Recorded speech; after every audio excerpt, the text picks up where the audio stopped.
Thamani yako haiko kwenye nafasi ulionayo, wala kampuni, wala ofisi, wala dini, wala kabila, na wakati mwingine hata elimu inaweza isikupe hiyo thamani. Thamani yako Mungu ameiweka ndani yako katika vipawa na talanta alizokuumba nazo na kukuleta duniani kwa wakati wake. Kwa muda mrefu wizara yetu imedharaulika kwa sababu watu wengi walitamani waende kwenye wizara iliyo na thamani tayari, wakasahau wao ndio wenye nafasi ya kuitengeneza hiyo thamani. Na mjue hata hizo mnazoziona ni kazi zina heshima, hazikuwa na heshima mpaka walipoenda watu wenye heshima zao wakaambukiza ule mfumo ndani ya zile sehemu. Kwa nimekuja kuwaomba ndugu zangu wa Tanzania na wafanyakazi wenzangu wa wizara yetu ya Sanaa, Habari, Utamaduni na Michezo, tusijidharau kwa sababu tumeachwa kuheshimiwa na sisi tukakubali kujidharaulisha. Kila mmoja hapo alipo anayo thamani ya kufanya heshima yake, heshima ya ofisi yake, heshima ya serikali yake ikapatikana. Mnaweza mkawa mnakaa kwenye halmashauri, wakuu wa idara wakienda, wewe hata ukinyosha mkono uchangie, mwenyekiti wa halmashauri au meya hata hakuoni, na wakati mwingine mkurugenzi wa kuangalia kwa jicho kwamba huyu naye anataka nini.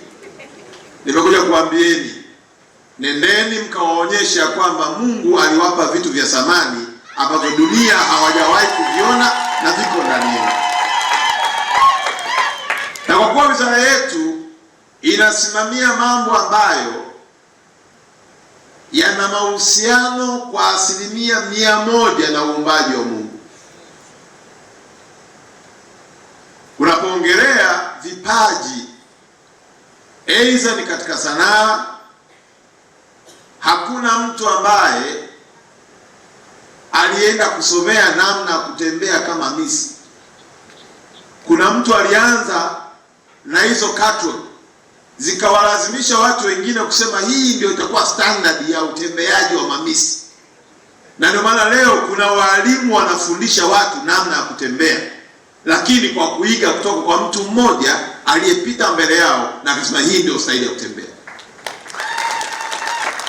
Utangazaji tulionao, mpangilio wa sauti zinazotoka kwenye microphone juu ya wanahabari, si kwamba walienda kusomea.